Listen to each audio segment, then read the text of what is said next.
आंगना में रोवेली दुलारी धिया कुंवरा बाजेला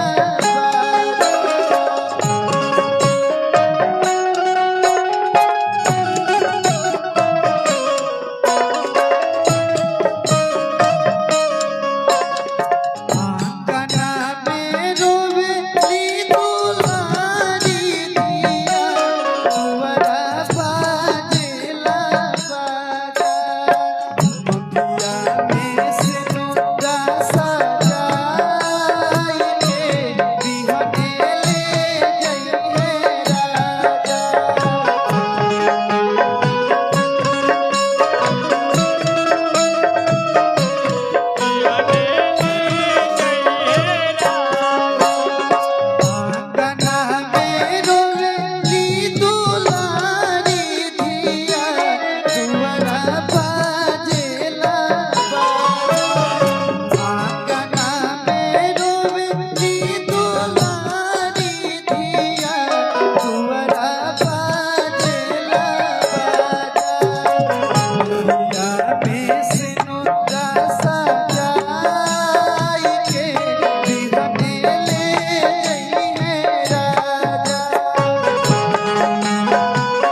माई के करे जमे से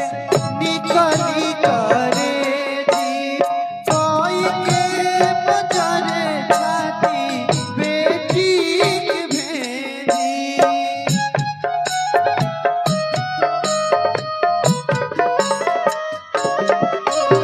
बहुत बहुत आशीर्वाद बड़े भैया अभिनंदन हो जाएगा भैया के बड़े भैया माई के करे जमे से निकली करे जी कोई के बजारे छाती बेटी के भेजी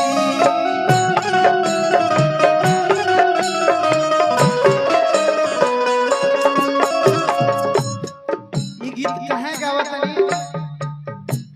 और इस समय के भी रीजन बा भोजपुरी के बहुत ही अच्छे गायक हमारे गार्जियन बड़ भैया नीरज भैया की तरफ से बहुत बहुत पुरस्कार बा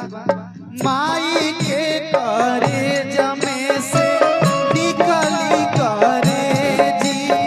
कोई के बजारे छाती बेटी के भेजी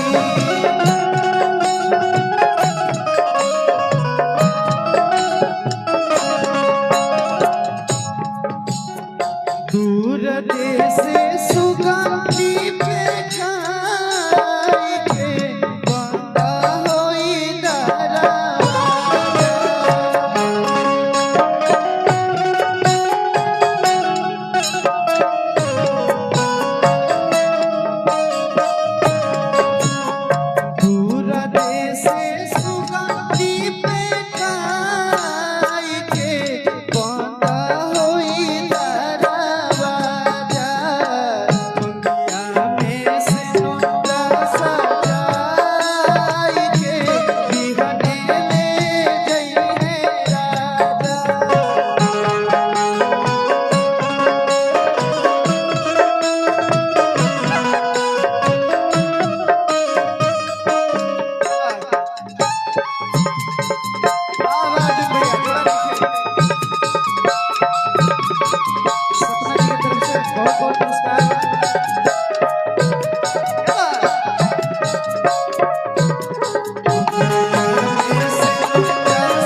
बहुत बहुत पुरस्कार बा।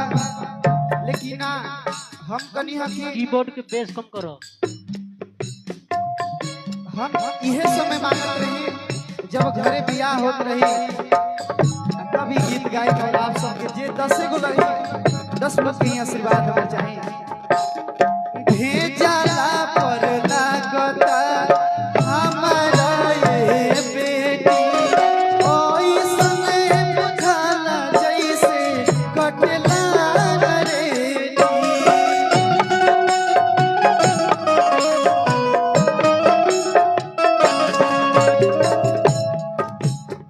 सोचे के बात बा नीरज भैया, अर्जुन भैया,